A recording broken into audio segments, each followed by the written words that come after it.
Hi అండి, నమస్తే. నేను మీ అను. అందరూ బాగున్నారా? ఇవాళ వీడియోలో పుల్లట్ ఎలా తయారు చేసుకోవాలో చూద్దాం.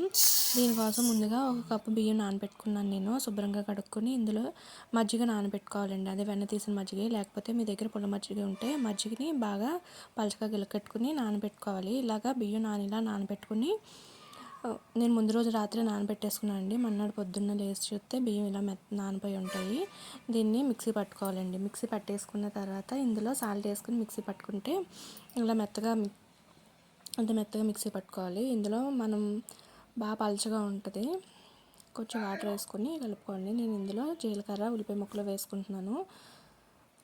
మీరు తీపి కావాలనుకుంటే ఇందులో ఉల్లిపాయ ముక్కలు మానేసి, జీలకర్ర మానేసి, మీకు స్వీట్ తగినట్టు బెల్లం కలుపుకొని వేసుకుంటే తీపట్లు అవుతాయండి. మీరు ఇంకా బాగా స్పైసీగా తింటే ఇందులో అల్లం ముక్కలు, పచ్చిమిరపకాయ ముక్కలు, ఇంకా క్యారెట్ తురుము ఇలాంటివన్నీ వేసుకోవచ్చు.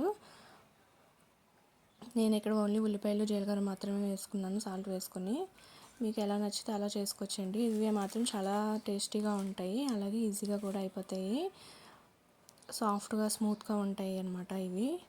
నా వీడియో నచ్చితే లైక్ చేయండి, షేర్ చేయండి, సబ్స్క్రైబ్ చేసుకోండి. Thank you.